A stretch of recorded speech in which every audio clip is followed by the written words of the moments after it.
Hey there, first of all, for anyone who asked if I'm gonna do something on this 9/11 Quran burning thing, no, I'm not gonna give those attention whores exactly what they want.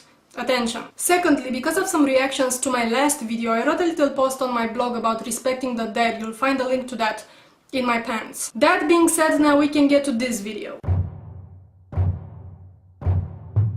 Criticizing Islam has proven to be not as welcomed as criticizing Christianity, for instance. And I'm not just saying this because of the few occasional fanatics who will make death threats and try to get the videos banned, but also because of the atheist/agnostic community, which seems to be highly sensitive about this subject. I actually thought about this a lot recently. Why do atheists, who usually have no problem with bashing Christianity, suddenly become so defensive when someone is critical of Islam?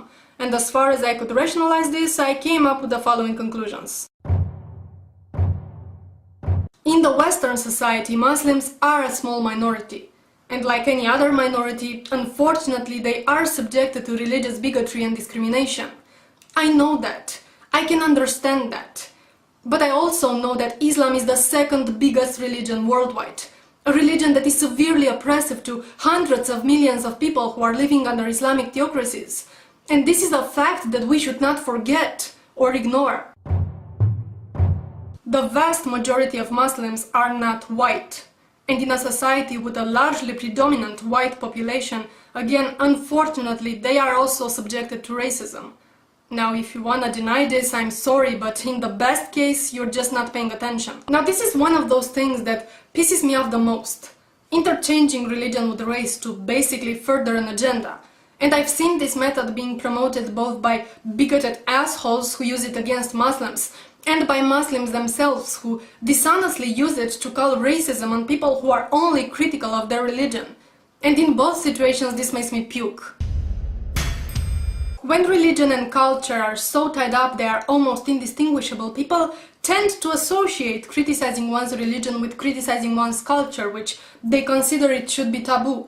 Now, I call bullshit on this too. I strongly disagree that in the name of multicultural peace we should close our eyes to reason and common sense. For instance, I believe that Muslim women should have the right to wear their burqas in the street or in their homes or wherever else I have the right to wear whatever I want. But I don't think burqas should be allowed inside banks, or when you go to vote, or even during school classes, or at your workplace, when the activities you perform would normally require you to show your face and be identified. And the same goes for this have 3 breaks a day just because you're a Muslim crap.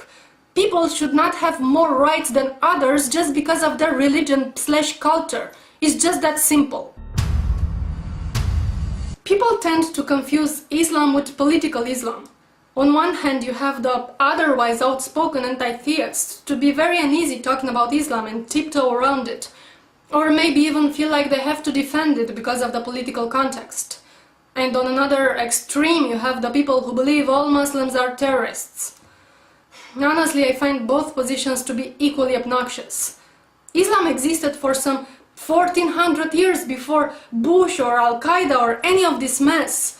And criticizing the religion should in no way hold one responsible for whatever war is going on at the moment. What you want. Now, having said all that, while I do understand that people tend to be more cautious when addressing what's in their society a minority, I also believe that they tend to ignore another minority, an even smaller one, which is the ex-Muslims, the people who denounced Islam and had the courage to do it openly, and are now suffering the consequences with little to no support from anybody. In Islam, they say that once you're a Muslim, you'll always be one, and the so-called ex-Muslims were never real Muslims to begin with. And while the community welcomes with open arms all the new converts, you've seen no such hell like someone who becomes an apostate. My friend from Discuss Islam channel, an ex-Muslim and critic of Islam, had to take down all his videos in order to protect his family. And so did many other people who I know and don't want to be named here. There is a new Facebook group of people from Pakistan, Muslims who are questioning Islam or have already become atheists or agnostics. The group has over 100 members and growing, and is not open to the public. Do you wonder why? The point is that these people really need the help that many atheists shy away from giving out of fear of not being politically correct. I cannot tell you how many PMs I got from Muslims questioning their religion, but not being able to do so openly. Or from ex-Muslims who cannot come out because of their family and community, or in some cases because they are afraid for their own lives. And I don't even know what advice to give them. The only place I know of where they can get some support or even help when needed is the Council of Ex-Muslims of Britain, which I will also link in the description box. The people there bravely showed that this can be done, that renouncing Islam and criticizing Islam as an ex-Muslim can be an option, but they need your help too. Once a person believes in La ilaha illallah wa Muhammadan Rasulullah, there is no social, political, or economic condition that can turn them away from this logical truth. There is nothing worthy of worship and obedience except Allah subhanahu wa ta'ala alone, and Muhammad is his last and final messenger.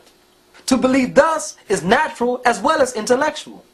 To reject this kalima after once professing it, you must have done bumped your head. لا يحل له أن يرتد عن الإسلام فإن فعل ذلك فحكمه القتل.